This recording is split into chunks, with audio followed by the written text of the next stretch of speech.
आपण इकडे लक्ष द्या. राणीच आहे. इकडे लक्ष द्या, इकडे लक्ष द्या. Excuse me please.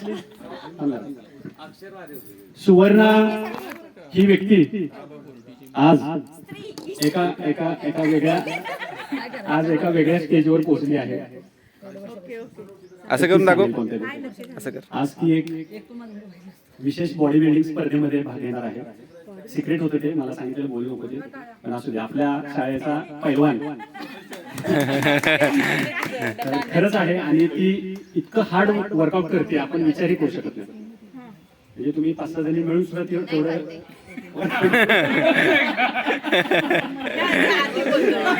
तुम्ही एवढं वर्कआउट करू शकत नाही. तर तीच सांगेल तिच्या सांगतो. पहिल्यांदा एकदा जोरदार टाळ्या सुवर्णासाठी. कालच अँटिक शॉपिंग मधून गॉगल घेतला, घरी अजून दिली नाही. फक्त राहिलं आपल्याकडे.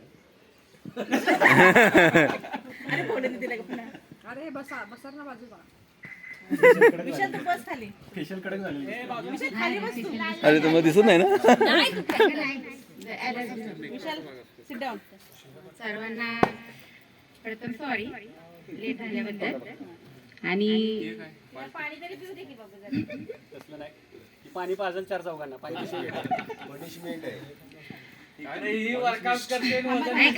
तिला जे बोलायचं ना ते मिस होतंय. Okay okay. म्हणजे लहानपणापासून मला ह्याची आवड होती, फिजिकल ऍक्टिव्हिटीची आवड होती, पण कधी तो चान्सच मिळाला नाही. आपल्या वेळेला तेवढं मुलींना हे नव्हतं, तेव्हा स्कोप नव्हता तेव्हा. आणि आता मुलं जेव्हा मोठी झाली, सगळं फ्री झाले सगळ्यातून, तेव्हा मला कुठेतरी आता एक की गावली की स्वतःसाठी काहीतरी करावं म्हणून.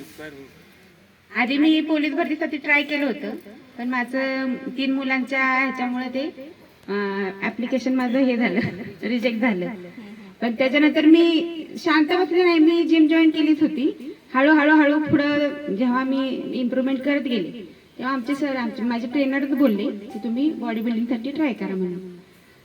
मला पण कुठेतरी असं वाटलं की आपल्याला कुठेतरी एक प्लॅटफॉर्म भेटलाय, तर आपण काहीतरी त्याचं सोनं करावं.